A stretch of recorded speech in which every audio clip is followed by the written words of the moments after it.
Alrighty. Yep, we're good. Check. Good. What's up, everybody? Hello, and how you doing? We're here for another episode of the Full Set Half Pass Podcast, episode 109. Today is Daytona 500 Speed Week preview. We're gonna go through all the races this weekend, from the pole qualifying tomorrow night, which will be exciting. Also Thursday we'll have the duels. We'll kind of predict who we think is gonna make the 500, who's not. Out of the 9 open cars, we'll go through those with you guys here tonight as well. We'll go over the truck race, our favorite Dark Horses, preview that one, as well as I think what'll be the premier race of the weekend, the Xfinity Series, which is also on Saturday. And then also the Cup Series. We'll preview the Daytona 500, get you all geared up and ready. And NASCAR Fantasy is back for the first time this year. Got our lineup set. We're ready to go for the first round, or the first race of this year's Fantasy Challenge. If you guys haven't yet, go join our fantasy. I posted on our X, I posted on our Discord, and I also posted on our YouTube channel. The link is there. You can join our fantasy games and come have fun, hang out, and play the NASCAR Fantasy with us this year. We also have a little bit of news that we want to cover as well tonight. And then lastly, at the very end of this podcast, we held it off till this week, and I think it's going to be fitting for this week, but we're going to do a full 2025 F1 season preview. We're going to break down everything you need to know going into this year's 2025 Formula One season, which we're super excited about. It's not that far away, and that is our final season preview, series season preview of the off season. This is our final off season podcast. Tom, can you believe it? We're back into the swing of things. Back in business, baby. Next week, man, will be our first real in season starting point podcast. So, first off, I guess I never even asked you, Tom. But Tom, how you doing, man? How's your day going? Your week going? Yeah, it's going. It's Tuesday. All right, it's a great day. We're 1 week closer to IndyCar starting, and 1 week F1. Closer to Dega? So, yep, 1 week closer to Dega. That's right. And yeah, can't wait. Heck yeah, man! Oh, I'm so excited. I think news-wise here though tonight, Tom. I think we should start with a little bit of F1 to start. So I saw that Joe is going to sign on as a reserve driver for Ferrari. I think that's interesting. I don't know. I mean, he's obviously going to get some practice sessions and whatnot throughout the season, but I don't know, man. I was always on the downside with Joe, but towards the end of the year, man, I was really impressed with what he was able to do with that really crappy Kicks Alba car, and we know by experience how terrible that car is. So Yeah, he was really impressing me. Think it's a good move by Ferrari, but good choice awful. here. You know, I don't know. I really think that he's just kind of a placeholder for Leclerc's brother. So, I don't know. Yeah, it's kind of a weird situation, right? Because Joe didn't really get to showcase anything that any talents that he may have. So, I don't know. Cool, indifferent, I guess. Yeah, I guess I feel the same way. I mean, where else are you gonna really go if you want to stay in the F1 pipeline? I mean, IndyCar is with the way that's going. There's not really any open seats there. Super Formula doesn't have the allure that it really did a few years ago. Formula E is just basically all the other washed out F1 drivers that are basically retired or long past F1. It's like there's really no place else to go. It'll be interesting to see how that works out. So maybe he gets an opportunity this year if for some reason Lewis Hamilton has some pregnancy cramps or something, or Charles Leclerc really hurts his lower. I'll just leave it alone. Oh, we'll get into that later. I guess the next bit of news here, though, is I've been looking at the rumors, man, with the Cadillac F1 team. The names of Bottas and Perez are being tossed around alongside Colton Herta for this new F1 team for Cadillac. I mean, yeah, I already know where my head's at, and I really feel like Bottas should be definitely the first on the list of potential opportunists there. I do too. I mean, Bottas is just a great choice just overall. I really. Who else is there? I mean, they've been talking about Sergio Perez. Yeah. So Sergio and Bottas, I think, are the lead candidates right now. But man, you're kind of going wrong with Sergio. You know what I mean? That's the most opposite direction to go, man. Like, that is terrible. It is. The way I look at it, Tom, is I just want to see Palou and Herta get that Cadillac F1 rides, man, to be honest with you, dude. Because Dude, can you imagine bringing in the best driver in IndyCar and an American driver that's one of the top 5 in IndyCar to go run F1 for an American manufacturer, American team? I mean, it would just be so freaking perfect, dude. I don't understand. I understand Bottas. Bottas makes perfect sense. If you're trying to build a program, Bottas is the right guy. He's still relevant in Yeah, F1 with the yeah. Mercedes. But I still would like to see Alex Blow get that opportunity. But out of those options, yeah, Bottas for sure. Also, Doug Bulls replaces Jay Fry as the IndyCar president, man. How about that, dude? I came out of left field. I did not expect that whatsoever when you posted that, and I read that this morning. Yeah, I didn't expect it either. Some people have been saying like, "Yeah, this has been in the making for a long time." Yeah, like sure, dude, whatever. Um, I don't know. I just hope they don't do charters. That's my only ask. Yeah, I agree. Well, I mean, I kind of felt like this was coming, especially I feel like IndyCar's in a really interesting predicament right now with Fox putting all this advertisement and everything, and IndyCar kind of gaining some relevance again in America, even worldwide Yeah. now. Like I see it all the time. Former F1 fans or current F1 fans like leaking over to IndyCar or trying to give it a try. And I think maybe if we just rejuvenate from the president's standpoint, because what the president of IndyCar does and says is kind of like the representative of the entire sport, right? I mean, what we look at it with NASCAR with Steve Phelps, we look at it with Salayam with the FIA director, F1 director. You see it with all Yeah. these guys with these different rules, and it's like whatever they say just feels like that's kind of the vibe of what the sport is. And um, does Bulls maybe could put us in a spot where we get more global expansion, like, right? Because I feel like that's the thing we need the most. We need to bring IndyCar more globally. We've been saying that for a long time. Maybe better marketing. He does a great job with Indy 500 and Indianapolis Motor Speedway. Can this be a rejuvenization to the IndyCar sport that we're kind of at a crossroads at with like you mentioned charters coming in, new teams entering the sport, diverse drivers from around the world really making names for themselves in IndyCar, being an alternate route to F1 or even the World Endurance Championship. It just seems like maybe this is the right move, man. Maybe we get some good out of this. Yeah. Yeah. Yeah. I hope. I mean, that's really all I can do is just hope. Yeah, that's all we can always just hope for, right? I guess one more Yeah. thing. I guess I got two more things, but first off, Christian Rose. I saw that post on X yesterday. I posted in the Discord. He's out, man. Sponsorship issues over at Nice. He's not gonna be able to race this season or at Daytona at the season opener for Nice and maybe even the rest of the season. That's so unfortunate, man. I was really looking forward to Christian Rose, man.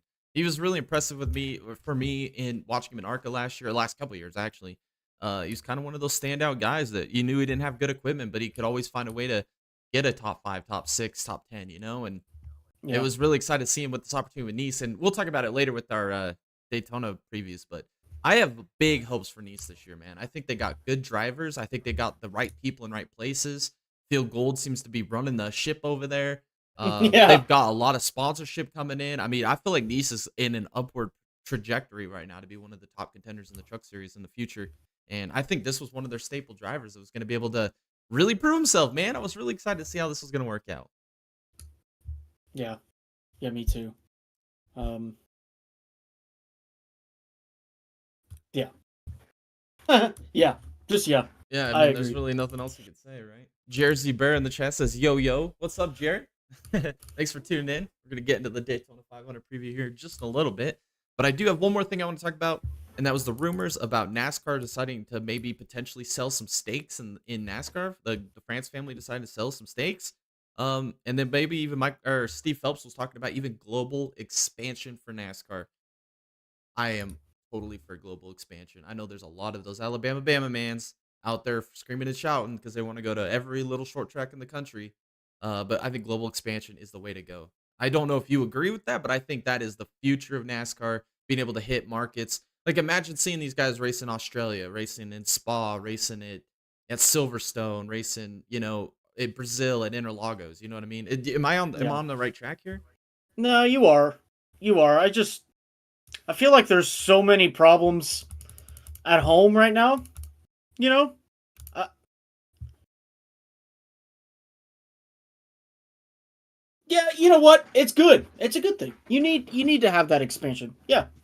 Yeah. Yeah. You need to. That's a good. It's a good motivator for sure. I agree. I think there's no reason why we shouldn't have any like double headers with like the V8 supercars in Australia. You know, like that would be super cool to Yeah. watch. Or even running. I mean, like, I love road racing, and especially NASCAR road racing is super entertaining.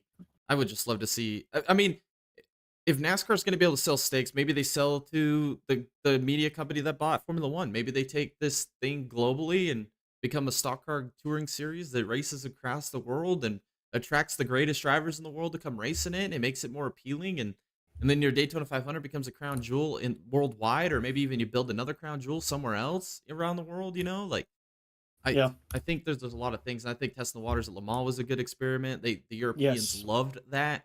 Why not bring race to them, man? I like the idea. I like the idea. A lot of people are not liking this idea, but I'm a huge fan of it. Huge advocate. Yeah. I am too. It's got to be good. There's no negative that can come out of it, really. Right. Alrighty. I think that's all I got for news. So let's jump into notable entries for this weekend's races. This weekend, the Daytona opener, the Daytona 500, as well as the opener for ARCA, Xfinity, and Truck. Some notable entries that I did point out here in ARCA with William Sawalich, Catherine Legg, Cletus McFarland, Corey Day, Yeah. and Elio Castroneves will be in the field for ARCA this weekend. In the trucks, we got Michael McDowell, Justin Haley, Johnny Sauter, and Parker Kligerman making starts in the truck series. Xfinity, Bonsignor, and old Jordy Anderson will be running in the Xfinity series this weekend. And then the Cup Series, these are our open rides, and we'll have a discussion here in a minute on which four of these guys are going to make it into the Daytona 500 field on qualifying day. We got Corey LaJoy, we got Justin Allgaier, JJ Yaley, Martin Truex Jr., Anthony Alfredo, Chandler Smith, BJ McLeod, Jimmy Johnson, and Elio Castroneves. Those will be your open rides. All right, Well, Tom. Elio's in. Yeah, well, he's in regardless, but that would be the determining if he can qualify in on time, which we're going to talk about that here in a second as well. He is in, Or guaranteed. or if NASCAR approves his ARCA run, right? Yeah, right. Well, I'm sure they will. I mean, Like he's already yeah. applied for the waiver. I'm sure they're going to give it to him. I would be kind of, Yeah. but it would surprise me. It's Big Daddy NASCAR to take it away. Big Daddy, baby. Yep. Alrighty. All right, Tom. Cup Series qualifying, Daytona 500 qualifying this weekend, or I guess it's tomorrow night. It's gonna be fun. I was talking to you just before the podcast. I think the only thing I'm really excited for the most about this entire weekend, besides ARCA race, because ARCA shenanigans, obviously, and the Xfinity race, which is gonna be freaking good, is Cup qualifying, man. I think Cup qualifying is gonna be super entertaining this year. I just love watching those cars when they're so trimmed out. The spoilers are hanging way low off onto the ground. The front end's kind of picked up a little bit, and those cars are just flying, man. I think it's one of the most entertaining parts of the entire Daytona 500 weekend, especially watching because you get the two guys locked in on speed right before we even get to the duels on Thursday. So you have two rides that'll basically be locked in tomorrow night through qualifying, and then also the front row. It's very prestigious, guaranteeing yourself on the front row. It's really hard to win from the front row, but to be able to win a trophy and be able to have like that little pomp and circumstance for a day before the duels or even the rest of the week, knowing you're on pole as long as you don't have any issues or go to backup car, wreck your car, whatever it may be, is a big deal. So I guess I go first all the time. So I feel like it's kind of your time to go first here with Daytona 500 pole sitter and front row, I guess. All right, front row. And I'm going to choose this guy because, I mean, he is a super speedway ace.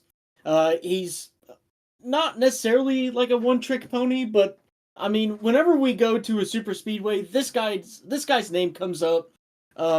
He's part of or owner of a growing racing team, and through the past couple years, they've just gotten better and better and better, and I think this year, a championship contending team, and I think it starts with Daytona 500 qualifying.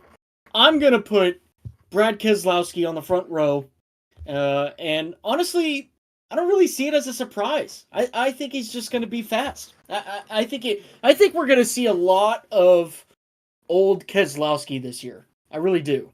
And with new car joining RFK stable, with new sponsors, with a freaking amazing, and I don't know if you guys have seen it or not, but let's take a moment of honorary silence for the content creator over at He's RFK a badass. on X. What an amazing guy.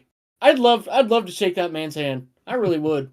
The idea is that guy comes up. He must just like I don't know, just a naturally funny guy. He's got to be, you know. But honestly, I think that team's got a lot of good stuff coming up.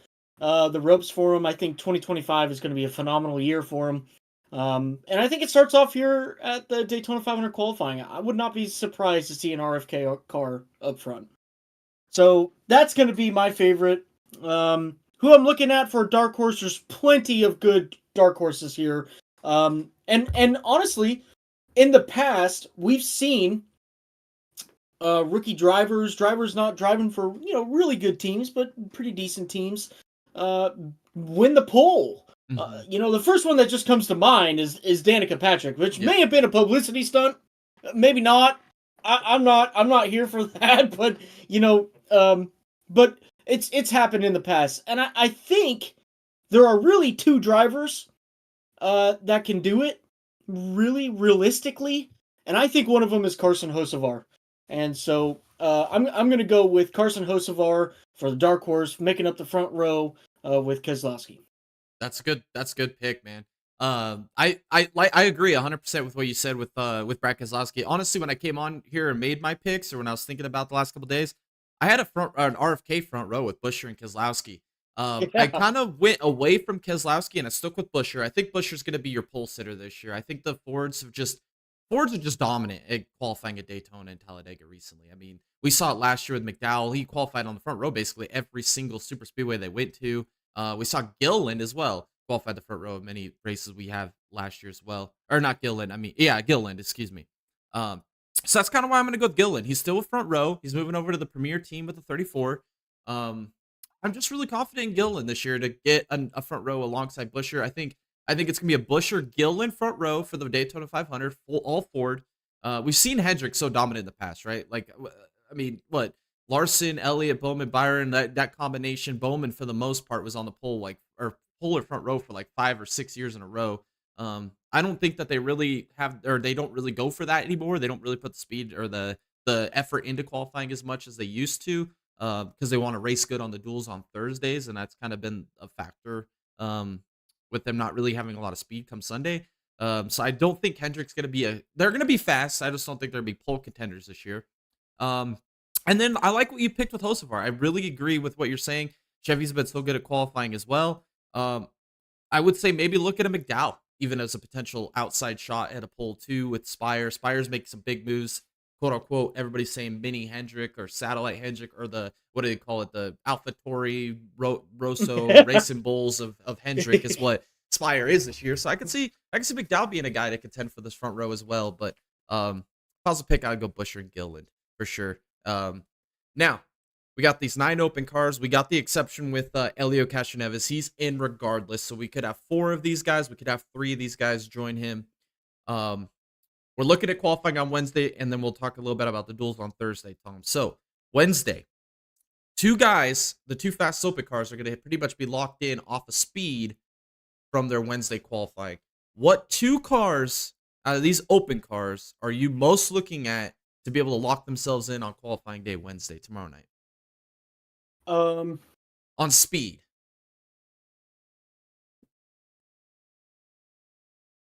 For Cup. Yeah, for Cup. 2 of these open cars are going to get guaranteed locked in on Wednesday night through speed. I think it's going to be Allgaier and Martin Truex. Okay, interesting. I'm kind of with you there a little bit, but I'm 100% with Allgaier. Allgaier's in a Hendrick machine. They're going to have all the equipment and all the speed in the world. Allgaier's going to make it in on Wednesday, tomorrow night, without a shadow of a doubt in my mind. Where I differ from you is MTJ with Tricon. Toyotas have really struggled in qualifying at super speedways as of late. I don't know. I know he can do it. I don't know if the car is going to have that single car speed. It's going to race fast. Like, if he has to race himself in through the duel on Thursday, which we'll talk about that in a second, I definitely have him as a guy that I'm looking at to make it in on Thursday. I'm looking at Elio Castroneves as Trackhouse. I don't think he's gonna need the provisional, dude. I think he's gonna qualify himself in tomorrow. I think that 91, that Trackhouse team, they're gonna be so fast, dude. I just have a feeling that car is gonna unload off the trailer in single car speed, trimmed out for all the hells let loose. Put Elio behind the wheel, he's gonna be able to freaking do it, man. That's kind of what I'm thinking. I don't know. I could be completely just being a little too optimistic, maybe a little bit of a homer, because I really want to see Elio do really good this year. But uh, yeah, I think we're agreeing on Allgaier. I just don't see a world where this JRM machine with Hendrick support doesn't roll off that trailer with single car speed that fast. Would you be shocked if they didn't qualify in on tomorrow? I'd be more. I think I they guess do. that's the way I'd feel, right? I'd be more shocked if they don't than they do, right? Yeah, I mean, I'm about 99.9% positive they're going to have Hendrick support. And also, it's Earnhardt's first attempt with a cup car. So, look, whether you want to admit it or not, I think that there's going to be help there, probably outside of Hendrick's help as well. And so, I think Allgaier's a lock. Now, when you say Elio, I'm like I was debating Elio, MTJ, and Jimmy. Yeah, And the only reason why I didn't choose Elio is because why would he need to push anything if he's got the provisional anyways? He's not going to fair have point. to he's not going to have to do anything crazy. The setup guys aren't going to have to do anything crazy. It's already announced that he's going to run the Daytona 500. And so to me, if I was Elio and I was going out there, I would just honestly take that session to learn what the car does by itself, what it needs potentially, what how do you feel behind the wheel? What's the seat like? What's the steering wheel like? What are you seeing? What are you feeling? Etc. Etc. I just think it's going to be another practice session for Elio. And honestly, if speed comes out of it, speed comes out of it. But honestly, if I was crew chief for the 91, I'd just be like, take it easy, man. Like, just get yourself familiar with everything that's going on, especially in a car like this. It's a lot less than an Indy car. Like, let's be honest, Indy car's got a lot more going on. But um, yeah, I just don't know. I wouldn't take it. I wouldn't take it too hard. And the reason why I chose Martin Truex over Jimmy is because Jimmy's had a shot to come back to the Daytona 500, and NASCAR knows it. The people know it. The team knows it. Everybody knows it. This is probably Martin's one and only chance to come back to the Daytona 500, and I feel like he's going to get some help out of it as well. And honestly, that Tricon car is probably supported by Joe Gibbs. Mm-hmm. Oh, So 100%. Yeah. Yeah, it's probably not so gonna be much that different that than was Gibbs my or reasoning. 2311. Yeah. Yeah, exactly. That was my reasoning, and yeah, I just yeah. I like the point that you make about Elio though, because with the qualifying, if they trim that car out too much, with it being impound after qualifying, putting him with that little bit of experience inside of a duel with a car that's trimmed out like for a qualifying setup, Yeah, dude, that's gonna be hell, putting man. him in a hellish situation on when he's trying to learn during the duel, when he's already got like that just seems risky. You might be onto something there. That's a good point. So we'll have to see. We'll find out tomorrow with Daytona 500 qualifying, and those are I guess we kind of messed up on the or we didn't get touch on the duels, but um I guess we already know Elio's in. Do we see if he doesn't qualify in, who are the four or who are the three do you think join him in the final spots for the Daytona 500? Allgaier, obviously, I think we both are in agreement on that. Yes. I think MTJ is gonna make it. I think there's Yes. even if he doesn't qualify the fastest, I think in the duel he's gonna have all the help of all the other Toyotas. There's two legacies. There's same with Jimmy. I think Jimmy's gonna make it too. Him, Truex. If they don't wreck in the duel, I think Jimmy and Truex are gonna be fine in the duel with the amount of Toyota help they have. Um, and I guess that leaves us with basically trying to decide between Chandler, BJ McLeod, Anthony Alfredo, JJ Yaley, and Corey LaJoy. I mean, if there's only Um. four that make it, I think I just named the four. But if there's one, if Elliott doesn't get in on merit, there's one more spot open, right? So I would Well, say Anthony look, Alfredo is my favorite out of this group, to be honest with Jimmy you, can dude. choke it. That's true. That's Jimmy can true. choke it because he has in the past. So, I would take Jimmy as kind of a wild card. Um, um, BJ has a fast car for super speedways, and he's proven it. He's led laps at Talladega. He's ran the 500 how many times? I mean, and they got a pretty decent car for their super speedways. So I don't know, man. The world wants BJ McLeod to make this race. I don't give a damn who you are. If you don't pull for frickin' BJ McLeod to make the Daytona 500, there's something wrong with you. You need to go see a doctor. I don't think the MBM's making it. No, I don't think it's a Chandler issue. I think it's a car issue. Well, I feel the same way about NY. I would put them in the exact same category with those two cars. Yeah. I mean, the cars are just not good enough. They're just not. Yeah, exactly.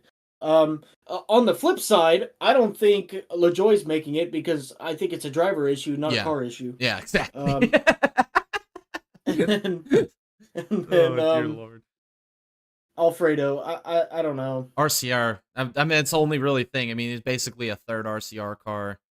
We know how good he is behind the wheel. I mean, Anthony Alfredo is a talented freaking race car driver. But you want to know what that car is being built with?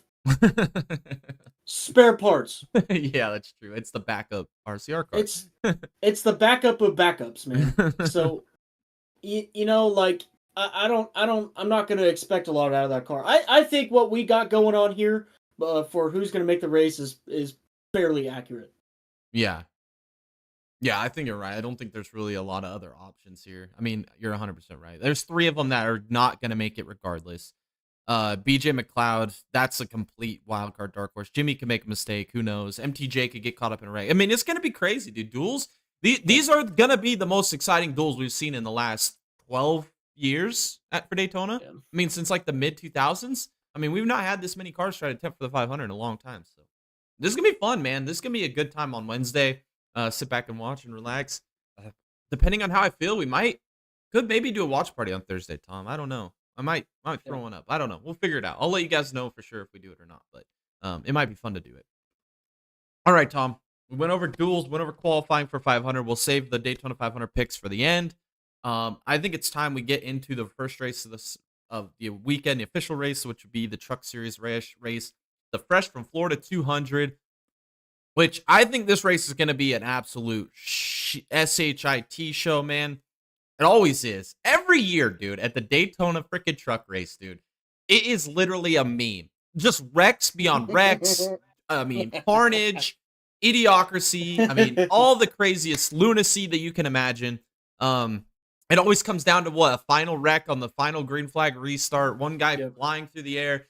I don't see much different, man. I think this race is going to play out the same as we've seen the Daytona truck races play out the last 10, 12, 14 years. I think it's going to be an absolute shit show. Multiple big wrecks. Guys losing the draft. Pit mistakes. We see it every year with pit road mistakes in the truck race. So many speeding penalties. So many freaking guys sliding through pit boxes. Whatever it may be.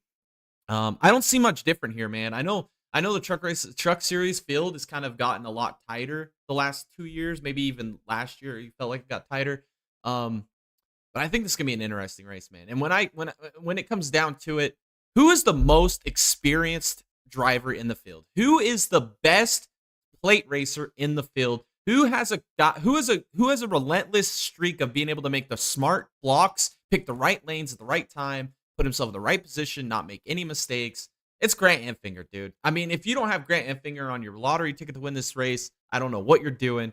Grant Enfinger is going to win this race, and I don't even have a question about that. I think we're going to see a lot of different guys cycle to the front. I mean, obviously, the Truck Series field has got some changes this year. A lot of the guys from last year kind of moving on. Corey Himes coming back, obviously. Tanner Grace coming back.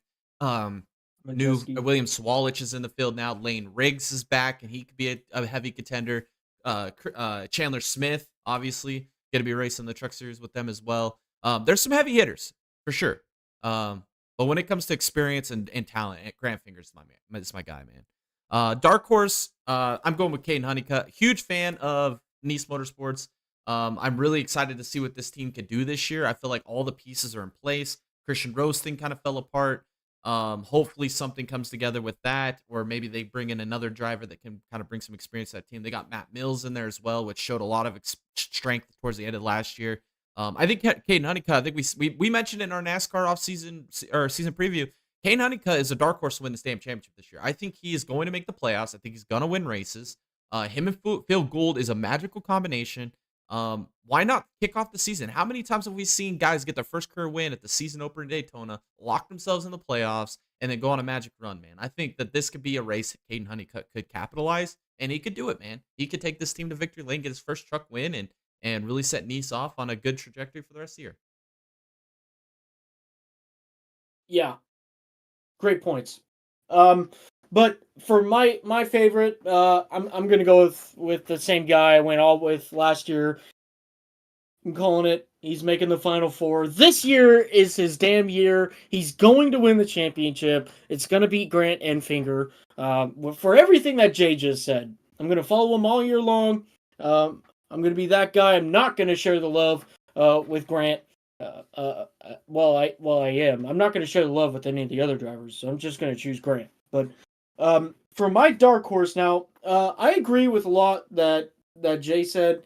You got to watch out for Honeycutt this year. He's got a magical crew chief being paired up with really a dark house or dark horse team for the truck series, and I think they could do some crazy stuff this year. So you got to watch Caden Honeycutt throughout the entire year this year. I honestly think that a huge dark horse for the championship, and I don't think it's out of this world. I really don't. I think it's a possibility for sure.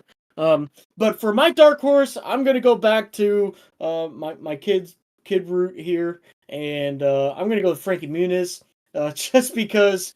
Why not, man? Look, you gotta cheer on this guy.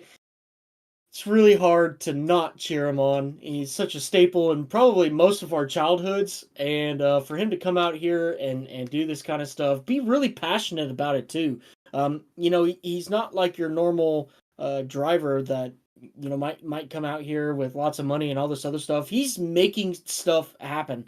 So I think he's going to be really fun to watch. I think he's going to be I think it's going to be really cool. He's going to be fun to watch throughout the entire year. See what he could do with that Room Brothers racing truck.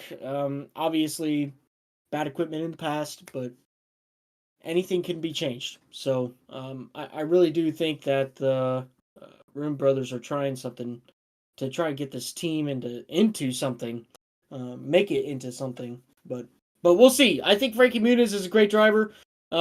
Just has never driven for a good race team.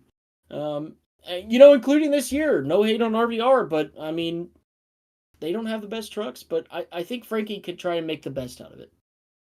Heck yeah, man. I like those picks, dude. I'm excited for this truck race, man. The Friday night truck race is actually pretty entertaining really since the inception of the trucks at Daytona, it's been pretty damn wild. So I don't expect much different. I would like to. I wonder what the prop bet is on how many trucks go up or how many cars go up and over during this entire weekend of speed weeks, man. I don't know. I'm sure it's probably a pretty good prop bet somewhere on some betting books. I think at least one of those could come from this truck race. I'm not gonna lie. I think that with the truck race, probably your best bet at getting one of those up aerial crashes this year. We'll have to wait and see though.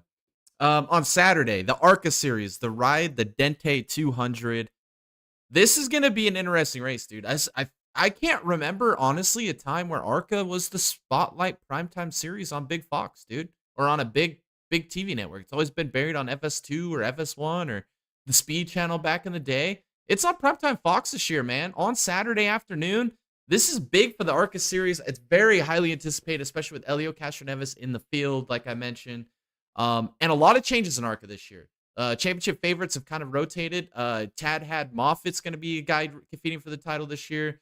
We got Isabella Robusto, Lawless Allen, Brennan Queen, just to name a few of the guys racing for the championship this year. We don't have the heavy hitters like we've had in the past with William Swalich or Connor Zilich or Jesse Love or Sheldon or Creed back a couple years ago. We don't have that heavy hitter this year. One of these guys will be able to rise to the top and kind of showcase themselves. And what no better way to start than at Daytona. But with that being said, my pick is not one of the championship favorite guys coming in make a one-off start here in the ARCA series. He's dominated the last few years. But he hadn't won at Daytona. He was always too young to race at Daytona. I think he gets the one win on the ARCA schedule that he has not gotten in his career, and that is William Sawalich this year at Daytona. I just think the Venerini and Gibbs, it's going to be the same recipe we've seen forever. It's going to be those two racing up front. Pinnacle's going to be fast this year as well. It'll be interesting to see what Rev Racing does this year. That's kind of my thought process in my mix here. It's definitely going to be those few teams racing at the front of the field like it always is. But then when it comes to dark horses, there's a lot of good dark horses to pick from here, man. Like Elio Castroneves racing with Pinnacle. Definitely a dark horse, even though he's in the top ride. Let's see. We got Andy Jankowiak, Andy Jesus, who is my pick as the dark horse. I'm just a huge fan. He's going to put the skinny pedal to the floorboards, and he ain't going to lift till he sees Jesus or the checker flag. So I'm going to take him as my dark horse. But you look at even Isabella Robusto. She's in the Venerini camp. She's going to be good. I think she's going to have a really good chance to win this race. Watch out for Scott Melton. He's probably going to cause a wreck. Old Big Willie's in the field. He might cause a wreck. Look out for, and I'm not making this as a troll or a meme. I'm just saying, watch out for this guy. Watch out for Jason Kitzmiller. He has had some speed at these plate races in the past few years. Who knows, man? Maybe they put it together this year. I know a couple years ago he's running second basically the whole damn race, and then at the end got shuffled out. He could be a contender this year. And then my homer side of me wants to say Corey Day, just because I'm a huge fan of Corey Day. I think he's a freaking awesome race car driver. It's gonna be interesting to see what he can do at Daytona. But when it comes to favorites, obviously William Swatch and then Andy Jesus. I kind of went into a long rant there, but it's gonna be an interesting race, man. It should be a lot of fun.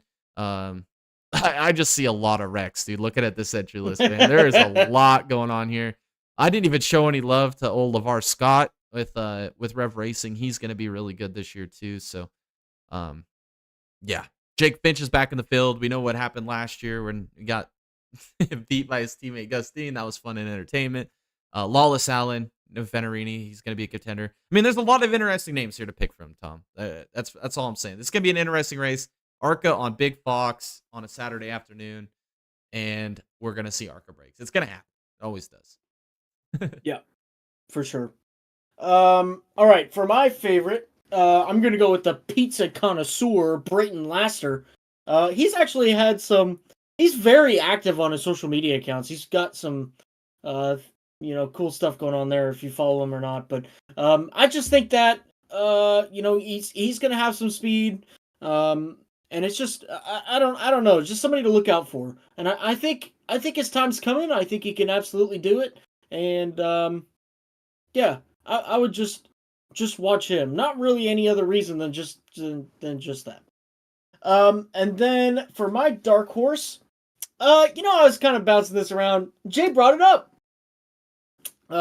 Corey Day. Absolute badass race car driver. Absolute badass. And I tend to agree with him. So I'm going to go with Corey Day for my dark horse. I don't really feel like I need to explain myself. No, not at all, dude. I mean, I would not be shocked at one bit if he ended up winning this race with zero experience at a Daytona or Talladega, man. I think it'd be freaking awesome to watch, dude. So, yeah, especially after how bad his Chili Bowl went. I mean, it really didn't play out the way he wanted it to, man. So, he's got a little bit of vengeance coming into 2025. Alrighty, that's our ARCA series preview. Now, the Xfinity series, which I think is the premier race of the entire weekend. The Xfinity series is god tier, especially in these cars. This track combination, the drivers in this series this year, this year feels like one of the most loaded fields in Xfinity series history, dude. Like, it just feels like just superstars all over the place, man. I am so excited for this race. Excited for the season. CW making a splash with their full-time season with coverage of Xfinity, their own broadcasting team, their own broadcasts, their own overlays. Everything's going to be special. It's going to be an awesome feeling on Saturday night watching this Xfinity race, the United Rentals 300. There's so many contenders, Tom. I mean, I could go through this entry list, man, with just the contenders, but I mean, it would just, we'd be here for another 20 minutes if I did so. I mean, there's just heavy hitters everywhere. I guess I can go over my favorites and then I'll maybe throw a couple names out there of guys to watch out for. My favorite for this race, I'm going Justin Allgaier. He's been really damn good on these plate races as of late. I mean, he has been the guy to contend with Austin Hill. Austin Hill was the gold standard forever, and I think Allgaier's kind of gotten up to that level and maybe even a little better at this moment.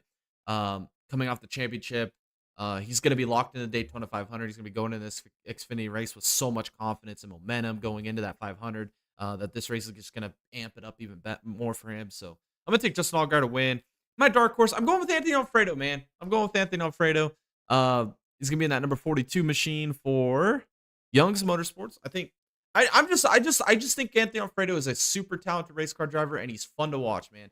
Every time last year when he was in that damn Dude Wipes car, and every Daytona and Talladega, Atlanta race, whatever it was, he was just doing things that just I couldn't believe were happening in front of my eyes. A super aggressive race car driver. Whether he's got the equipment or not, he's gonna find a way to be at the front of this field, take a command.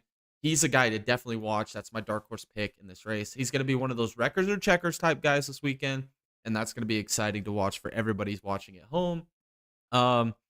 I guess if I want to throw a couple more dark horse names out there for you guys, watch out for old Jordy Anderson racing for himself. He's always a contender at these races. I don't know how, whether he wrecks catching on fire or getting past on the last lap, he's going to make it entertaining at one point. I was going to pick Sheldon Creed as my dark horse, but that's just kind of a low-hanging fruit considering that he's basically a favorite at this point, even though he hasn't won a race. But watch out for Sheldon Creed. I would love to see him get his first career win at Daytona this weekend. That would be freaking awesome. As somebody that pulls for old Sheldon Creed to win on a regular basis, it would be cool to see him finally break through and get a win. Also, watch out for Daniel Dye. I don't think a lot of people are going to be talking about Daniel Dye, but damn, this dude is fast. He's aggressive. I wouldn't be surprised if him and the colleague machine end up in victory lane, especially with his teammates Eckes and Josh Williams with him. They're going to make a show out of it. And then lastly, watch out for Ryan Truex. I know he's in a Sam Hunt racing machine, but watch out for Ryan Truex this weekend. Just something about him this weekend at Daytona just feels special, feels right. I think he's going to be a contender. All right, for my favorites, first off, I think you're going to have to watch this kid all year long. I think he's going to be a threat at every racetrack. He's going to drive his heart out. He's just gonna be. He's one of those guys. He is that guy. You gotta watch him every weekend. And honestly, Final Four material, and he hasn't even ran a full campaign yet. So, with that being said, I'm going with Connor Zilic. I think he's just going to be. I think he's going to set the world on fire. And huge props to Trackhouse for recognizing that as well, because I think we're getting a once in a lifetime talent here with Connor Zilic. So watch out for him. For your favorites, my favorite, I think he's going to do lots of good this weekend. And then for my dark horse, it's going to be my dark horse for the end of time until he wins a damn race, because this guy, he can win a race, even in his own equipment. It's crazy what this guy is being able to do in Alpharetta, Georgia, all by himself. It's Ryan Sieg, baby. We're going to be seeing that number 39 back up front. And honestly, it's not just super speedways he can win at either. This year is going to be a hell of a year for that Sieg team, and I'm really, really, really excited and pretty proud to be probably one of the only 10 guys who votes for this guy or roots for this guy on a weekly basis. So, really excited for him. I think he's going to have a piece here in Daytona, and watch out for him. I think he's a legitimate contender to win this race. Hell yeah. Ryan Sieg, playoff dream, baby. Playoff dream is alive, dude. It starts here. And then Zilic, his championship dream, man. I think you're right. He is a once in a lifetime driver, man. He is. Everybody, we're gonna forget about Kyle Larson. Well, we won't forget about him, but he's gonna be so much beyond Kyle Larson in 5 years, 6 years from now that we're gonna be like, what were we talking about? Best driver in the world, Kyle Larson, when we have freaking Connor Zilic, man. What he's accomplished in such a, I mean, I don't know why I'm getting into it, man. There's just no need to explain any further. No. Man. Connor Zilic is a freaking beast, man. He'll prove it on track. Yes, yeah. He doesn't need the hype, man. We just can watch it, dude. And I mean, we've told stories on this channel. I mean, go back to any podcast, any watch parties. We've talked about Zilic 1,000 times, and we always bring up the same 5, 6, 7, 8 stories. I mean, yeah, I love that pick, dude. Zilic is a beast. Alrighty. When it comes to Daytona 500, the 67th running of the Daytona 500. This race, like we mentioned, with qualifying and duels. 45 guys trying to make this field this year. We narrowed it down to who we think is going to make the field. So now it's time to put the brass where the brass needs to go, inside the chamber. Let's load it up and let's send it. With our picks this year, I'm going with the sentimental pick. All right. This guy is an absolute national freaking treasure, man. Like, his arc through motorsports has been absolutely insane, being one of the greatest race car drivers at such a young age, coming into the sport, setting the world on fire, to his absolute anger, temper tantrum, villain arc turned legend of NASCAR, multi-time champion, won everything there is to win in NASCAR, except for this one damn race.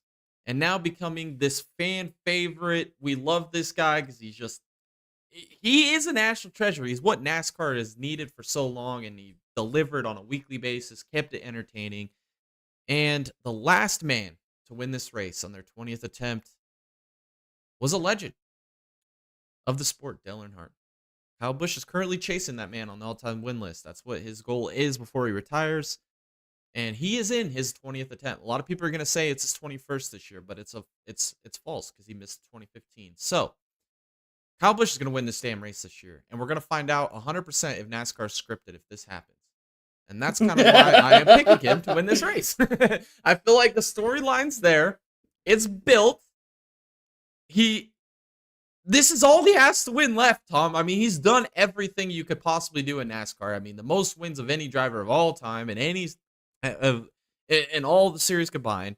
I mean, he's won every crown jewel there is to win. This is it, man. This is it. The Daytona 500. The one last thing he has to accomplish. And I just feel like watching that Daytona race last year, Tom, I picked him on the podcast to win that race.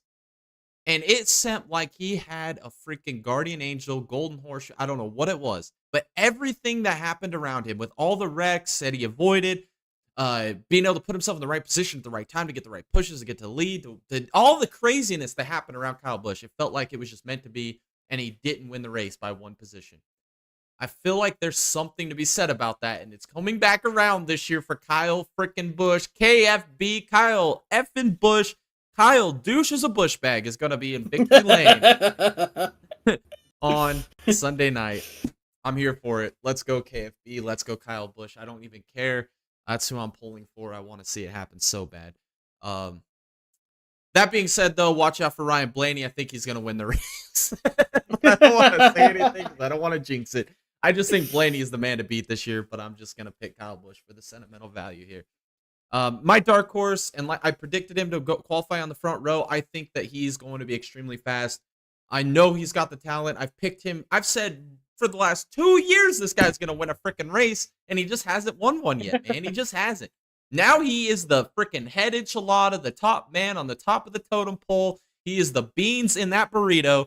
Todd Gilliland at Front Row Motorsports. He is going to be the man to find Victory Lane this Sunday. He is my dark horse pick. Ford on top. That 34 returns back to Victory Lane at the Daytona 500, this time with old Todd Gilliland. That would be a special story, just a special storyline, a special moment, man. I think it'd be cool. There was a couple other things I want to talk about before I let you go into your picks, Tom. Storylines going into this. If Helio Castroneves makes this race and wins it, he will become the third driver to win the American Motorsports Triple Crown, joining AJ Foyt and Mario Andretti. I think that's a cool storyline. Also, Hendrick Motorsports, if they win this Daytona 500, they will break a tie for the all-time winningest team in the Daytona 500 with Richard Petty with 10 to be the sole number one spot. And then if Denny Hamlin wins this Daytona 500, he'll become a four-time winner, and he will tie Kelly Yarbrough for second all-time with Daytona 500 wins. Those are some extra storylines to look forward to going into this year's Daytona 500. Thought I'd mention them. I was going to put it in a video, but I don't think I could have stretched that out for 8 minutes. It would have been a short video, so I figured I'd say it here on the podcast for you guys real shortly before I let Tom make his picks here for the Daytona 500. All right. Let's get into it. My favorite this year is somebody who's been very close in the past, very close for championships, very close and extremely promising, most likely a future Cup champion, which, before I say his name, I am calling it right here, right now, once again on the podcast, 2025 champion, it's Christopher Bell. I know that Toyota 100%. doesn't have good qualifying efforts. Joe Gibbs has shown it in the past. It's been a minute since they've gotten a pole, really, here at the 500. Um, I don't I can't remember the last time they did, but um, yeah, it's been a long I time. It's been can't a very long honestly time. I can't remember. remember. No, Maybe they've never gotten one. I don't know, probably not, dude. If I can't remember, they probably haven't. but Chris Bell, I think he is an eventual champion. By the end of 2025, I sincerely think he is going to win the championship this year, and he just I think he's just an incredibly well-rounded driver.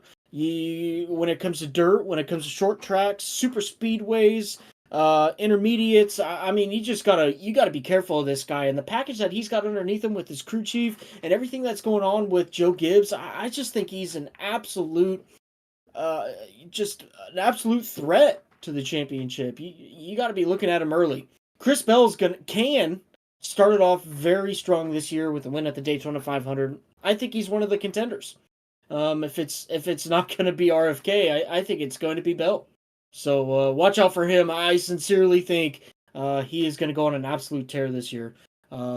Probably to the likes of what we saw by Kyle Larson in 21. Is that when he won the championship? Yeah. 21 or 22? I can't 21, remember. Yeah. 21. So look out for him. My dark horse is going to be the one and only, the Aussie Invasion. It's going to be Shane Van Glizzy, baby. Watch out for him. He's got the money, baby. He's got that Red Bull on that car now, bringing it back to NASCAR. He's got Trackhouse. He's got everything he needs. Hopefully with crew chief. I forget, which is bad because if you forget the crew chief's name, either it's an aspiring crew chief that's going to set the world on fire like Chad Knaus, or it's going to be a nobody like those guys at the RCR camp. But regardless, I think that Shane's and just his pure driving talent that he has, just watch out for him. He had a phenomenal run at Talladega last year, when he was just doing a part-time schedule in the Cup Series. So I think he could take that same ability and apply it here to Daytona. I mean, basically the same thing, just a little bit of a shorter track. But I sincerely think that Shane has progressed way further in his super speedway skills than a lot of other previous new drivers coming into the sport. I really think that Shane's got it down for super speedways. So watch out for him. I sincerely think he can contend for a win. Heck yeah, man. I like that pick. It's Steven Duran. That's his crew chief. I knew it. I don't know. Think of it. Yeah. Alrighty. Yeah, that's the Daytona 500. I'm just gonna say on Sunday we're gonna have a watch party. It's scheduled on the channel now, so turn on the bell notifications. Make sure you're subscribed. Make sure everything's up and ready to go. Because we're gonna have a full watch party here on Sunday, barring the weather. I hate that I have to say that, but damn, how many freaking 500s have rained out or been postponed to Monday or whatever the last 25 freaking years, Tom? I mean, it feels like every damn year. It's like somebody's some Daytona 500s getting rained out. But we'll be here. We'll have fun. Come join us on Sunday. Put the Daytona 500 on one screen, put us on another screen, and just come hang out, interact with us in the chat. We'll watch the 500, have fun, maybe have some brewskis. I don't know, maybe. Should be a fun time. Should be a fun time. We'll see how everything plays out with all of our sentimental favorites and everything going on this week. So lots of fun racing, man. If you guys love racing, dude, that's a whole week, man. Tomorrow night with the practice or the qualifying practice, and then obviously we get into duels, trucks, Xfinity, ARCA, Cup. It's gonna be a fun week of racing. So all right, one last thing we need to do here tonight is our NASCAR fantasy lineups, our first ones of 2025. My 5-driver lineup for you, Tom. I'm going with Denny Hamlin. Obvious reasons. Ryan Blaney. I feel like that's pretty obvious reasons. Brad Keselowski, Joey Logano, Chris Buescher. I just basically went forward heavy. I think they're going to be dominant, and then I threw Hamlin in there with his just Daytona 500 track record. So that's my 5-driver lineup for you, Tom. Yeah, you can't go wrong with Denny Hamlin. Denny Hamlin is just almost like the king of the 500 right now. Just super fast, super strong. He works his way up to the front, stays at the front, avoids all the BS that happens behind him, and he's there at the end. I mean, it's typical Denny Hamlin move, which means, and with that being said, I'm also taking Denny Hamlin. Can't go wrong with that pick for a 500 pick. But then I'm also going to go with Bell. And then I'm taking all of RFK. I'm taking Keselowski, Buescher, and Priest. Purely because I sincerely think RFK is just going to be on a whole new level this year. Oh, I do too. I 100%. I think RFK with front row. I feel like those 6 cars are gonna link up together and they're gonna be just glued to each other all freaking day, man. I would say the Penske cars are probably gonna be with them too. So I like your lineup. I like my lineup. I think those are gonna be competitive lineups. It's gonna be interesting to see how this year works out, man. As we got our asses kicked in this fantasy last year, so we'll see how we do this year. All right, next is I think these are some freaking sick ass matchups that we got for the Daytona 500. I will give them NASCAR fantasy people one thing props because they freaking nail these matchups 90% of the time. There's been some misses, but I think these matchups are really good. First one is Denny Hamlin versus Joey Logano. I'm gonna take Hamlin over Logano. And it's really splitting hairs, man. I really don't have a good reason why I picked Hamlin over Logano. I'm just gonna do it. I just feel more confident in Hamlin than I do Logano with the track record with the wins that Hamlin has. Yeah, I mean, again, I sincerely think Denny Hamlin is the king of the 500 right now. And Joe Logano, great plate racer. Yes, this is a very good matchup between these two drivers, but I'm taking Danny. Alrighty. Next one is Chase Elliott and Ryan Blaney, which is interesting because those are 1-2 at the Clash. I don't have any confidence in Hendrick this year. I really don't. I mean, they're gonna be fast. I just don't have that feeling that they're gonna be winning elite kind of like they were last year. I felt like last year they kind of shot their load and they got the win. They were all fast up there and up at the front. I think that this year is not going to be the same way. I think Ford is just going to dominate this race, and with that, Ryan Blaney's in a Ford. He's going to have another 20 Fords out on the field out there helping him this year. I think Ford's going to be good. I think Blaney's going to be a contender. Yeah, same thing. I don't truly believe in that 9 car. I really don't. And I think Ryan Blaney's on a roll. He had a pretty dang good season last year. And I think it's carried over quite well. We saw it at Bowman Gray. So, yeah, I'm going Blaney. Alrighty. The next one is KFB Kyle Busch versus Kyle Larson, Hung Money. This is this is the problem, dude. Kyle Larson, when he's on, he looks like probably the greatest driver on planet Earth. But then he turns around and he looks like Corey LaJoie. So I'm going to lean towards the fact that he's going to be more like Corey LaJoie this weekend, and he's going to be in the big one. Kyle Busch, a sentimental favorite. I think I'm sticking with it, man. Kyle Busch is winning this Daytona 500 this year. So I'm going to take him over Larson. We're talking about hung money, baby. Hung money. I'm going with KFB, baby. Hell yeah. All right, the last one. I think this one's a good one too. You're defending Daytona 500 champion William Byron versus Bubba Wallace. I'm going Bubba Wallace, man. His track record at Daytona 500 has been freaking impeccable, man. He's been top 3, 4, 5 times now. Just so close to breaking through for that win, whether it was with 2311 or when he was with Petty. I just think that he's going to be a contender right late in this race. The only determining factor here on finishing position is, does he get involved in that late race caution? That's really all it comes down to. And I think that maybe he misses it this year. I don't. Look, Jay's right, though. Look, he's got phenomenal track records here at the Daytona 500. What still concerns me are those final restarts that we see every year at Talladega, and the dude can't get it done. No. And who knows? We might not have a caution with 2 laps to go at the Daytona 500. And if we don't, Bubba's chances just go straight through the freaking roof. You know what I mean? Like, to win the race. But what happens at every Daytona 500? NASCAR's got to make it interesting. They got to make it close. They're going to throw the caution flag. And Bubba's going to get caught up in some BS again. And And whether it's his fault or not, most of the time at Talladega, it's his fault. Mhm. And you know, we broke it down in the past, and we and explained everything on why were you doing that at that point in time.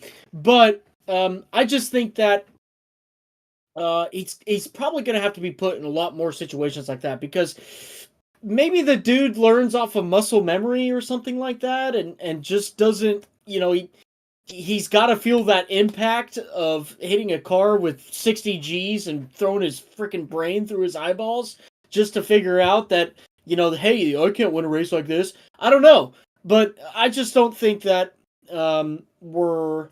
I think that we are going to get a caution late in this race, and I think that Bubba is not going to survive that restart. So that's why I'm going to go with the one off here, the one Chevrolet that has been chosen all freaking weekend for the Cup Series. I'm going to go with William Byron. That was a damn good analysis right there, man. I couldn't have done that better myself, dude. That was perfect, dude. All right, those are our fantasy picks here for the opening round of the NASCAR 2025 season. Make sure you guys join. Like I said, we got a post on our X. I posted on our YouTube page as well as our Discord. Make sure you guys get joined up and get your entries in before race day Sunday so you guys can be a part of our fantasy league here in 2025. It's a fun time and no pressure or anything. It's always fun. All right, Tom, the final thing I want to do in this podcast, our final season preview. We're going to go over the 2025 F1 season. I guess, Tom, my most excited thing about F1 this year is Australia is the opening round again, dude. All feels right in the world, man. Australia is, in my opinion, it is the best race on the F1 schedule every year, man. Yes. Australia is a freaking banger, dude. It never disappoints. You get such crazy finishes, crazy results, crazy drama throughout the race. So most of the time you get a surprise winner. I'm excited, man. Australia's back on the schedule. The schedule is pretty similar to what it was last year, right, Tom? We got Vegas is back, obviously. Miami's back. Jeddah's back, which me and you have changed our opinion on Jeddah after our experience on the F1 game. I don't like the that track freaking blows, brother. It's fun to watch. It's just terrible to drive on, but it should be entertaining. Suzuka's back, obviously. We got Chinese Grand Prix back with the Shanghai circuit. We're getting, obviously, a lot of the European tracks like we love all the time, like Spa is back. Obviously, with Catalonia, our fourth American Grand Prix in Montreal, the Austrian Grand Prix at Red Bull Ring. And yeah, I mean, Baku's back, but it's moved into September this year. That's going to be interesting. And then obviously we have Monaco, which is the crown jewel. It's going to be taking place on May 25th. Big old motorsports. We call it Happy Motorsports Day. One of the greatest days in all of the world. May 25th. That'll be fun as well. Obviously COTA, the North American circuit, or North and South American swing at the end of the year, and then we end it back in Abu Dhabi and Qatar. It's a good schedule, man. I'm excited for it. 24 races spread out through so many different countries. I'm excited, man. I think this is the best and most diverse schedule we've had in a long time. Yeah, so first off, yes, I agree with the Australian Grand Prix. It's going to be incredible. We've got driver switching teams, new drivers. We got people coming in. We got teams revamping up. I think that Australia is going to be phenomenal. But not only that, Jay. After the first race, we go straight to China, and that's Sepang. Shanghai. That Shanghai track is god tier. Mm-hmm. That is a god tier track. It's a great mix between low speed, medium, and high speed corners, and long straights, short straights, medium straight. I mean, this is a track that it incorporates everything. It's just an incredible track. I think those two racetracks to start off the season is just going to be a freaking banger, man. After that, we go to Japanese. I freaking hate Suzuka. I think I hate driving it. Whatever. It's terrible. I mean, whatever. And then we go to Bahrain, which is a pretty decent track. Saudi Arabia. Jeddah it's Jeddah.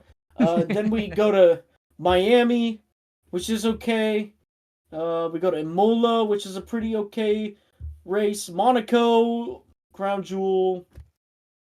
It's Monaco. Then we go to Barcelona. Awesome track. Really excited for that. Montreal, great track. Austria, great track. Silverstone, Mid. British people. Yeah. Spa-Francorchamps, great track. Hungary, great track. Dutch, great track. Monza, great track. Azerbaijan, freaking Oh man, goated. cinema. Goated. Cinema. Singapore, goated. Cinema. Yep. Coda, that's pretty good track. Mexico City, goated. Sao Paulo, I mean, Pinnacle. The best. Yeah, Pinnacle. that's the best track. Yeah. Pinnacle.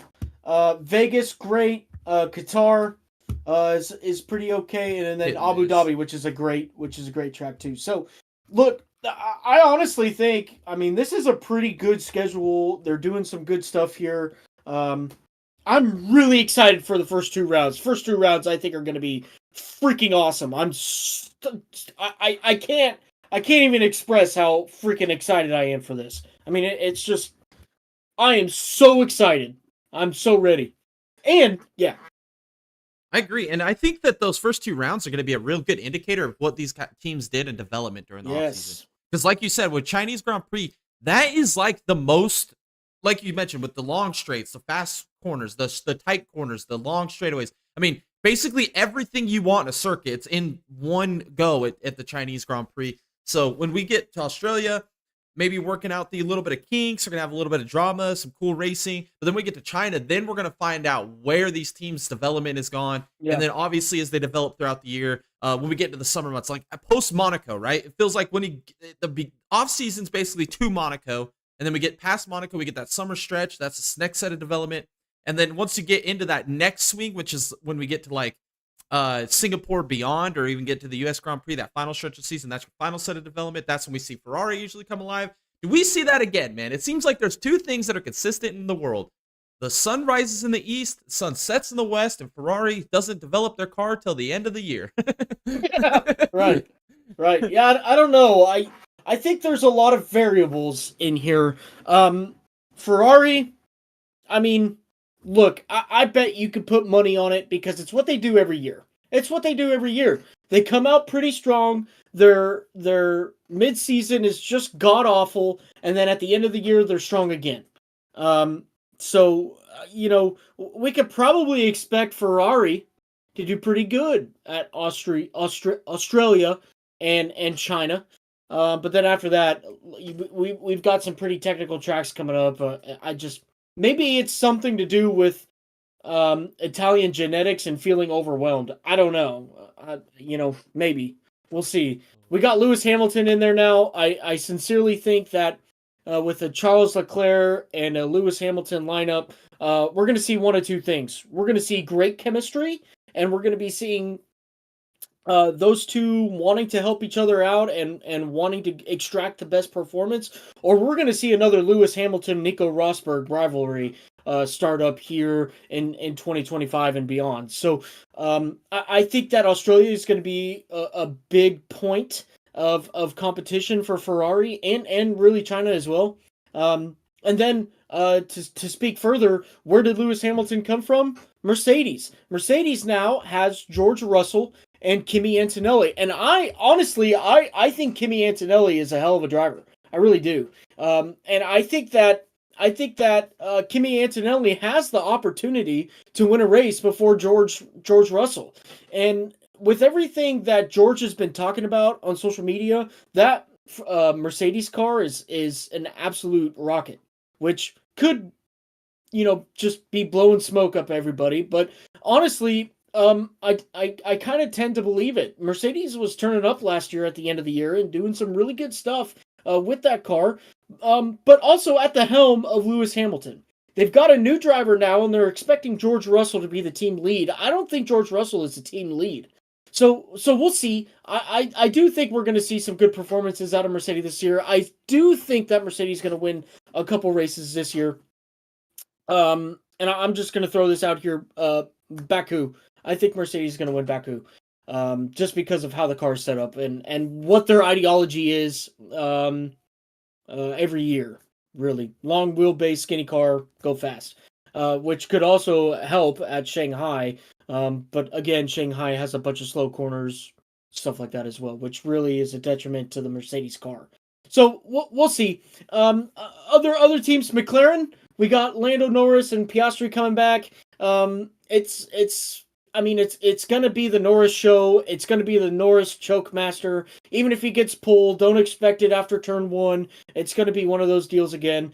Who else? Who else we got? Sauber coming back. Two new drivers. Yeah, they got Hulk and then the F2 world champion, which is Bortoletto. So that'll be Yeah, interesting. sorry, not two new. Well, what I meant to say is two new drivers to their To stable. the team, yeah. Well, not even Hulkenberg. Hulkenberg's driven for Sauber before. But regardless, we'll see some stuff out of there. Haas now has Ocon. Hopefully we can see some good performance out of them. Haas was doing a phenomenal job of finishing in the points at the end of last year. They were doing great. At the helm of... Nick Hulkenberg. Yeah. No, what's the team principal name? Keep forgetting, man. The Japanese dude. He's doing phenomenal, man. He's doing great.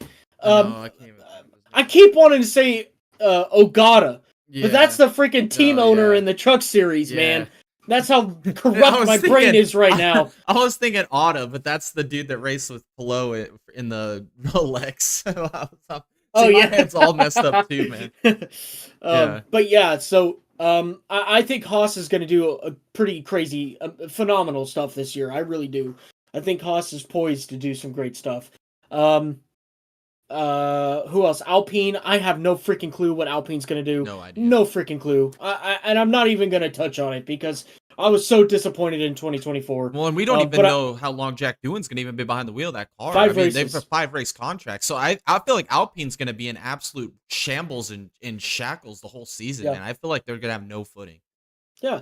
I mean, they just keep shooting themselves in the foot. And the person I feel sorry for the most is Gasly. Mm-hmm. What an absolute damn shame. What a shame.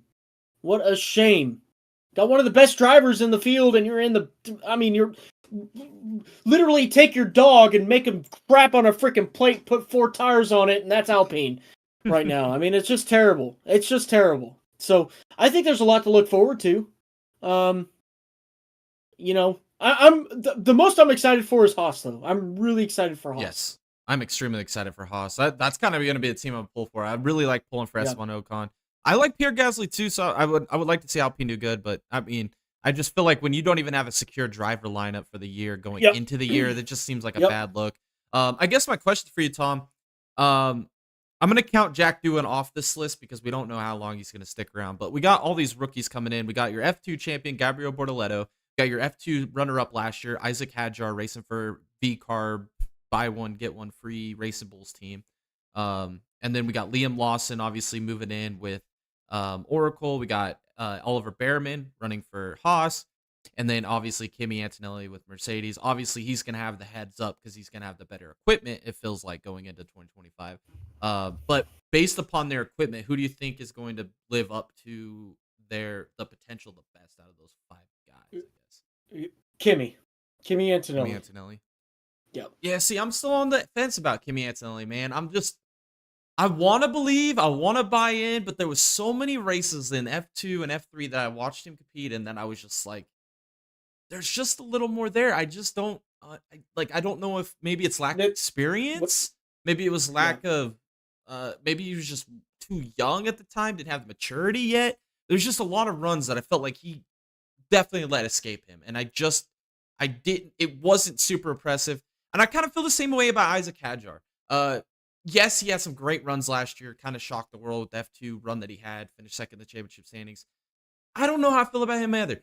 I am pretty high on Bortoletto, though. Driving for Sauber, I think this is a great opportunity for him. We know Audi's coming in next year. If he can perform well this year, maybe learn a lot from a guy like Hulkenberg is a great freaking guy to have as your mentor, your teammate. If he can learn from Hulkenberg, and if he can just get performances, find ways to not wreck the car, put himself in positions maybe where he could score a point at least at one point during the season, and stick around for 2026 when Audi comes in. I think that Gabriel Bortoletto has the most to achieve this year.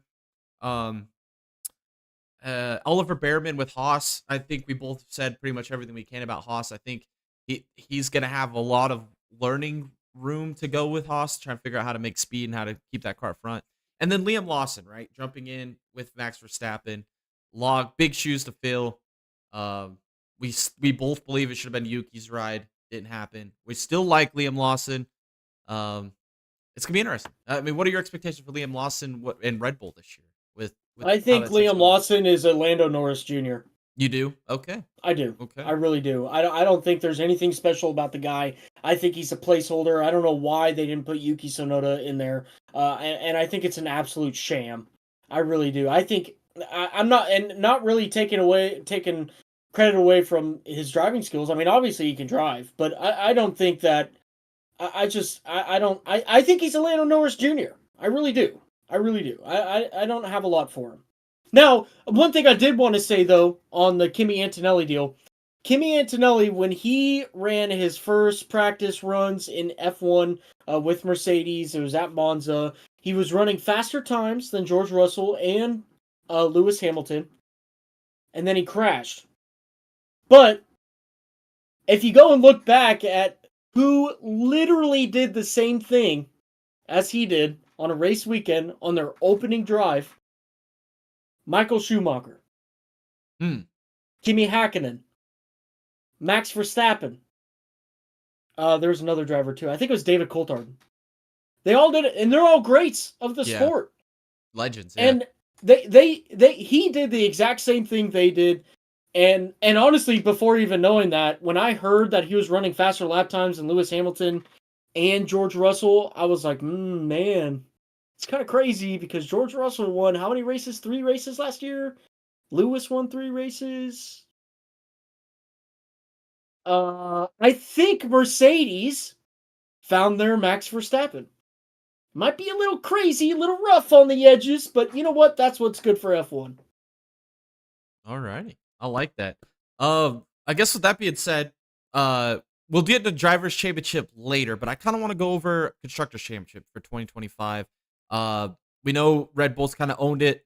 They had a good fight last year with the McLaren. Ferrari obviously kind of threw it away in the summer months. They fought hard in the beginning and the end, just didn't have it in the summer months. Mercedes, now with Kimi Antonelli, George Russell, is going to be interesting. I'm going to go on a wing here, Tom. Just for the fact that it would be insane for Ferrari to continue with the same thing they've done for the beginning of time, right? It would be absolutely insanity. I would have to beat my head against that wall. I'm going with Ferrari, dude. I think Ferrari wins the Constructors' Championship this year. I think George Russell, Lewis Hamilton win both 3-4 races this year between the two of them, or each. You know, I just feel like Ferrari's going to win a lot of races. I guess precursor to my Monaco pick, I think that Charles Leclerc goes back-to-back at Monaco. Ferrari's so fast on those tight street courses. They've proven it. I think they're going to be tough. Or obviously Mercedes is going to be tough to beat on like Baku and Vegas for obvious reasons with the long straightaways. They're just really fast in the higher speed corners. But when it comes to like a Monaco, that just screams Ferrari all day. So I'm going to go Charles Leclerc wins that race. I'm going to say Ferrari capitalizes, wins the Constructors' Championship. It's going to be close though. I think obviously you can't count out Red Bull because Verstappen's going to win his races, keep them relevant. I think that it's going to be a battle between Ferrari and McLaren this year for the Constructors' Championship, and I think Ferrari's going to best them barely. Yeah, look, Ferrari. Look, I'm gonna have to see it to believe it. To be honest with you, I mean, it's every year, man. Every year since I followed F1, Ferrari has just like let me down every year, and I'm tired of it, Jay. I'm freaking tired of it. I'm tired of it. So, what does that leave me with? Red Bull. Again, Max is gonna have to wear that back brace all year long. I don't think Liam Lawson is it. I think they're out. I don't think they're winning the Constructors' Championship. Plus, they lost Adrian Newey. Mercedes. You got a new driver who might be a little crazy, a little rough around the edges, and George Russell, who, honestly, I think is a pretty mid driver. Potential. I'm not throwing Ferrari out on here, okay? It's so hard for me to believe. It really is. McLaren, I mean, if McLaren goes in their trajectory that they've been going, absolutely contender. I hate to say it, Jake. I hate to say it. I hate know. it. I hate it too. I hate it. But it's just it's real life. It's the possibility. And then I'm gonna throw a wild card in there, Jay. You ready for this? All right. Ready for this? It's Aston Martin. Damn. You got Okay. Adrian Newey already making big changes to the car. You've got the veteran driver of Fernando Alonso, and then you got that other guy that Fernando Alonso says is pretty okay. So, which I think as a community as a whole, as an F1 community, I think we kind of laughed when he said that. But regardless, I think he can still finish in the points every weekend. So I think though that probably going to take Mercedes out. Yeah, I'm going to take Mercedes out. Definitely not choosing Red Bull. We got McLaren, Ferrari, and Aston for me. And I think who's going to take it, it's probably McLaren. Yeah. I think we're both in agreement there. I think McLaren's going to be tough to beat this year. I think they're the favorite. It's just a matter of who can topple them here. Last year, we saw a crazy amount of 7 different winners in Formula 1. This year, I guess we could count them off. I mean, Alpine, do we see them winning? I don't think so. No. Aston Martin, do we see them winning a race? I think potentially, and it can only be Fernando Alonso at a crazy track like Baku. Okay, so I'm kind of with you there. I think that would be like a 1, at the most, maybe. Ferrari, I already said, I think they're winning 3 to 4 races each driver. Yep. I think they're going to be super good this year. Haas, I don't think they're winning a race this year. Sauber, I don't think they're winning a race this year. McLaren, Mercedes, I think they're both capable of having multiple wins there as well. I don't see buy one, get one free winning a race. Well, again, I think, though, that with RB and Haas, with the trajectories that they've had, especially Haas, that they could win, but it would have to be at a crazy track. Yeah. It would have to be Baku. Like rain hits Monza and safety car Sao Paulo. Sao Paulo, yeah. Yep. Yeah. Silverstone. It can happen at turn Silverstone. 1 at Baku or Monaco or in Miami. They just all fall apart. I don't know. It can happen at Australia too, dude. Australia is the greatest freaking track, man. I love that track, dude. That's a great race. I think you're right. Yeah.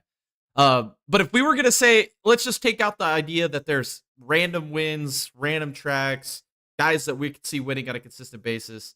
I mean, I'll say a name if you agree with me. We could count it in. Charles Leclerc, yes. Lewis Hamilton, yes. Lando Norris, Oscar Piastri, I would say yes on those. Yes. George Russell, yes. Max Verstappen, yes. And then you think Kimi Antonelli. So I would agree with you. I think we see 7 different winners this year. Yeah, potentially. I think so. I would say 7 would be. I think 6 would be the minimum. Actually, I'd say 5 would be the minimum because you never know. Maybe Lewis Hamilton has a bad year. Maybe freaking Red Bull sucks this year. Who knows? You never know. I'd say 5 at minimum, and I'd say like maybe 8 maximum this year. Think that'd be a safe way to put it? Yeah. Yeah. Yeah, I think that's okay. I feel comfortable saying that. Alrighty. We've stalled enough. The final thing we need to decide, Tom, is who is our world champion for 2025. I kind of hinted at this last year, Tom, and I kind of feel confident about it, man. I don't know, man. I feel like I might be going out on a branch or a limb here because how can you vote against Max Verstappen, right? How could you not say Max Verstappen is the world championship contender? Something about this year feels like the year, right? It just feels like the year. I've already counted him to win a couple different races on this podcast already. I think this is Charles Leclerc's year, man. I think this is the year Ferrari. If they don't win the Constructors' Championship, so be it. I think that they can. I think that they will. Staying confident on that. But I think that even with the amount of the amount of lack, or I guess the lack of speed they had through the summer months, Charles Leclerc was still able to keep himself top 3 in points throughout the duration of the year. After everything that happened, the bad results, the bad cars that he had, the mistakes he made, I think this year, man, I think Charles Leclerc is your 2025 F1 world champion. Oh, man. That's tough to say, man, because I was bouncing between him and Oscar Piastri. to be honest with you. I think we're going to have a new world champion this year. It's going to happen. Guaranteed. Oh, It's tough. I mean, how do you not vote for Max Verstappen? I mean, he can't get beat. I mean, it's hard, right? I mean, for the last half of 2024, they were piggybacking off of the car development off of Adrian Newey. Yeah. So I mean, it's such a big question mark on who's the team designing the car. What are they doing? What's their ideology? What are they, geometries? What are they doing this year? Typically, we don't have to worry about that with Adrian Newey on the team, but like Max is only Max, man.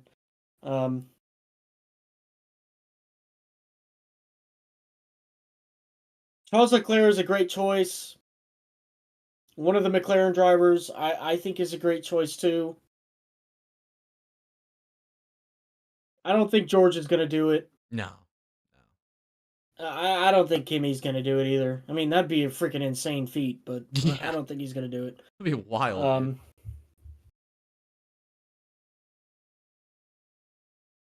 I don't know. You chose Ferrari. I really don't want to say it, so I'm going to choose his teammate. I'm going to do Oscar Piastri.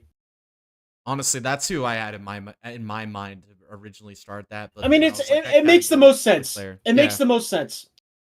Ferrari's on a good trajectory here. McLaren's on a good trajectory. We have no idea about Mercedes. We have no idea about Red Bull. We have no idea about any of the other teams really either. It's the two most likely teams. It's gonna feel almost kind of retro this year, Tom. Mercedes versus McLaren, bro.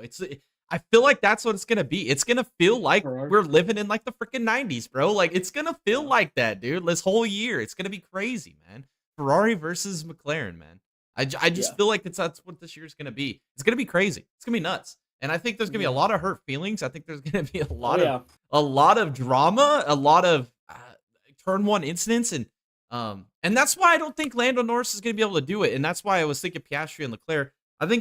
I don't know how many more races Lewis Hamilton's going to win. I mean, shoot, Lewis Hamilton probably wins a freaking world championship at this point. Who knows, dude? But you know what I mean? Like, I just feel like it's going to be a lot of hurt feelings, a lot of drama, and I think that's what I'm saying. McLaren. That's why I went with the constructors. I think it's going to be between McLaren and Ferrari. I think Ferrari's going to edge them out, and I think with saying that, a lot of it went with Leclerc winning the championship, and you went with McLaren win the constructors, with Piastri win the championship. I think it's gonna be a fun year, man. I think it's gonna be an interesting battle, and can Mercedes and Red Bull be able to develop and keep in contention? I think that's really what's gonna come down to. And then which one of the underdog teams are gonna be able to succeed? Do we see a surprise winner? Do we see Aston Martin kind of come to the front? Do we see Haas? I mean, Haas with the big trajectory they got, bringing in a quality driver that's Ocon. It's gonna be fun to watch, man. I'm excited, man. This Formula One season is gonna be fun. When's Australia, man? I'm excited, dude. That's gonna be so much fun. We're definitely doing a watch party for Australia. It's gonna be early as hell in the morning, for me at least, or late night, however you want to look at it. Late night. It's gonna be fun as hell to watch, man. I'm excited, dude. Yep. Alrighty. I think that'll do it for our Formula One season preview. The final one of 2024-2025 off season. And we're back in the swing of things, guys. This is our final off-season podcast of 2025. It's been a fun off-season. Thank you guys for sticking around and watching the content and enjoying it along with us as we break down all this racing nonsense throughout the off-season. It never ends around here. When all those other podcasts shut down, we're still here kicking and doing our thing on a weekly basis. It's fun to do. Like I said, watch party this weekend on Sunday for the Daytona 500. Make sure you guys tune in, turn on your notifications, sub up if you haven't already. Hit the like button on this video as well as the Daytona 500 watch party. Come enjoy it with us. We're gonna have a great time and just interact with you guys in the chat. If you guys want to stay up to date with more racing news, drama, whatever it may be, we have a link down below to our Discord. Come join the greatest racing community on the internet. All the racing news from every type of motorsport around the world, from NASCAR to IndyCar to IMSA to Formula One, sports car racing, short track racing, whatever it may be, whatever you enjoy, we have it right here on our Discord. And post your own stuff in there too. It's a community forum. If you guys have any news or rumors or pictures or whatever it may be related to motorsports, post it in there, man. We would love to see it. We'd love to interact with you guys and find out what you guys have to say. It's always a fun time there. If you guys want to support us more, there's a link in the description below to our merch store. Go buy you some Dega Boys merchandise. Some Big Daddy IMSA, Big Daddy Dega Boys, Big Daddy NASCAR, whatever it may be. get you some merch. It helps support the channel. It keeps us going and making more content here for you guys. And if you guys need something to watch tonight, go and check out the Haters Guide for the Daytona 500.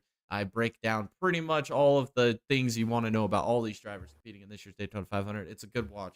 And make sure you guys leave it a like and get it circulated through the internet. Help us out a little bit here as we continue to try to get ourselves back to monetization. We're so close. We're working hard to get back there so badly. Trying everything we can. So if you guys could give us a little bit of like and some support there, watch it through. That'd be awesome. If you guys want to follow us for even more to stay up to date with anything happening, all of our social medias, those are on the screen below, as well as in the link in the description. Make sure you go follow us on all of our social media platforms to stay up to date with everything happening in the Dega Boys Broadcasting Network.